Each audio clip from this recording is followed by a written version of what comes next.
साथियों नमस्कार, मैं अल्केश बुमरिया। साथियों आज मैं जो घटना सुनाने जा रहा हूँ बहुत ही दर्दनाक घटना है। मेरे जीवन की खुद अपनी मेरे साथ में घटी हुई घटना है। साथियों ध्यान से सुनिए 5 मिनट। साथियों बात है 2015 की। उन दिनों में माउंट आबू हिल स्टेशन जो अपना राजस्थान का है वहाँ पर मैं मज़दूरी का कार्य करता था। उस वक्त मैं पेंटिंग लिखाई का कार्य करता था पर मुझे इतना ख़ास करके आता नहीं था। तो साथियों माउंट आबू में एक गली है शेरे पंजाब होटल के पास में। शेरे पंजाब होटल के पास में एक जो गली है वहाँ पर मैं मज़दूरी का काम कर रहा था। और जहाँ पे मैं काम कर रहा था उसके पड़ोस में ही पास में एक बड़े व्यापारी करोड़पति आदमी जिसे बोलते हैं का मकान था।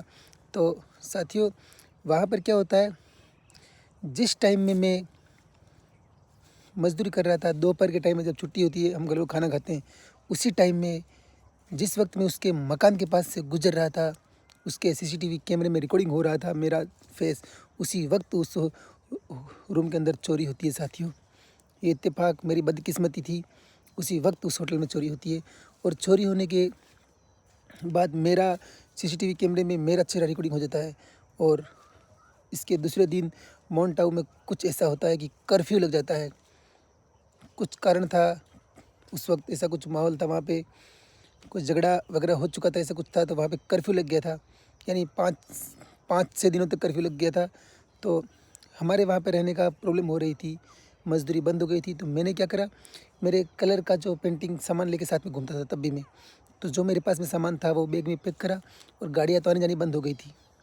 तो मैं पैदल वहाँ से चल करके आरना हनुमान जी जो मंदिर आता है, सात गाँव व्यू सेंटर की तरफ आते हैं, तो वहाँ पे मैं आया। तो वहाँ पे फिर से मेरा चेहरा रिकॉर्डिंग होता है दूसरी बार मंदिर के बाबा जी के पास में। बाबा जी ने मेरे को पूछा भी था कि कहाँ जा रहा है। मैंने बोला सर मैं मज़दूरी बंद हो गई, कर्फ्यू लग गया है, तो मैं गाँव जा रहा हूँ। तो उसने पूछा भी क्या ले जा रहा है, मैंने बोला कलर है सर। फिर इतना पूछने के बाद जाने दिया। फिर मैं घर पे आया,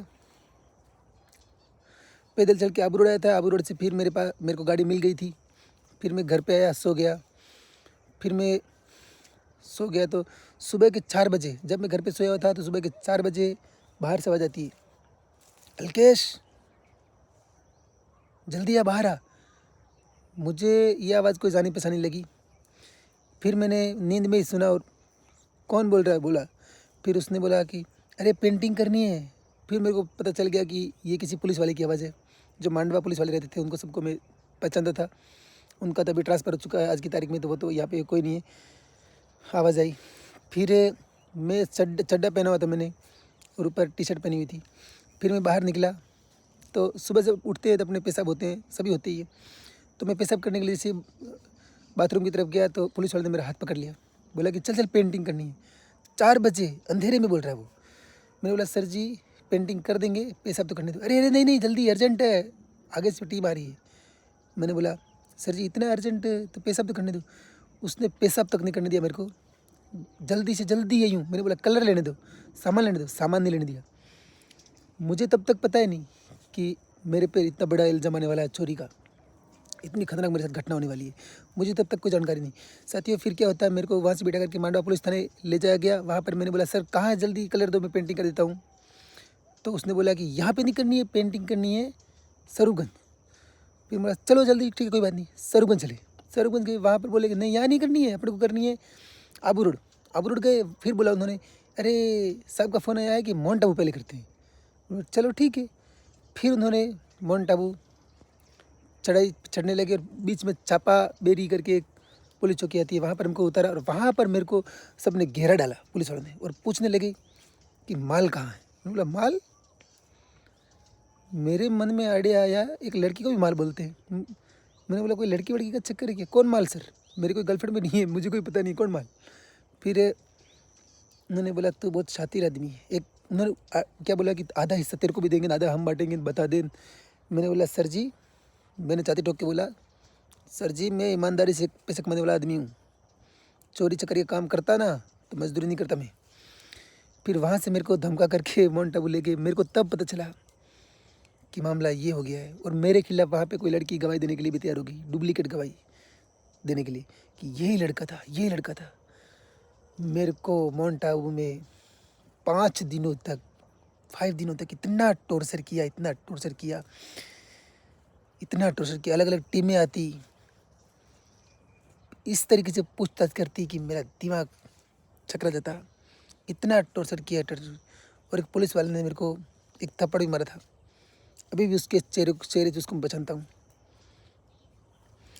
और इतना टॉर्चर किया किया किया, मैं उस वक्त बहुत ही भगवान की यादों में रहता, बहुत ही, क्योंकि उस वक्त मैं नास्तिक, अभी तो मैं नास्तिक हूँ खैर, पर उस वक्त मैं नास्तिक नहीं था। तो इन सब देवी देवताओं की कल्पना में डूबा रहता और यादों में रहता, बहुत मेरे को साथ दो वो दो। 5 दिनों तक बुरी तरह टॉर्चर करने के बाद जब बड़ी बड़ी टीमें आई, CID टीमें तक आ गई, मतलब 20 लाख रुपए की चोरी हुई थी। 20 लाख रुपए की चोरी होना कोई छोटी बड़ी बात नहीं होती है। और मेरे को 20 लाख रुपए भरने के लिए बोल रहे थे, मैं कहाँ से भरूंगा, गरीब आदमी। फिर वहाँ से टीमें आई और जब चोर पकड़े गए, चोर शेर पंजाब होटल के अंदर ही काम कर रहे थे और वहाँ से ही वो काम करने वाले वर्कर ही थे उनके, उन्होंने चोरी करी थी। और जब वो पकड़े गए और उनको जब मेरे सामने ला करके नंगा करके जब पीटा गया, तब मेरे दिल में जो शांति थी, शांति का जो अनुभव था, क्या बताऊँ साथियों। और तब मेरे दोस्त श्याम सोलंकी ढेड़मारिया से और सब्जीराम मोहन खैर सभी ये मेरे दोस्त आ चुके थे वहाँ पर पुलिस स्टेशन मेरे को लेने के लिए। मेरे मम्मी पापा, हम लोग वहाँ से, हमको हाथाचोड़ी करने लगे पुलिस वाले कि भैया माफ़ कर दो, वो कर दो, फलाना कर दो। मैंने किसी की कोई सुनी नहीं, मैं सीधा वहाँ से रवाना हो गया और मैं घर पे आ गया साथी। ये मेरे जीवन की बहुत ही दर्दनाक घटना रही है कि गरीब आदमी को इस तरीके से सताया जाता है साथियों।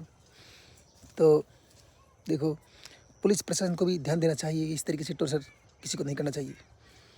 और देखो, गरीब आदमी समझ के किसी को टॉर्चर ना करे, मैं ये कहना चाहूँगा प्रशासन से। और सभी भाइयों से भी सावधान रहो, सतर्क रहो।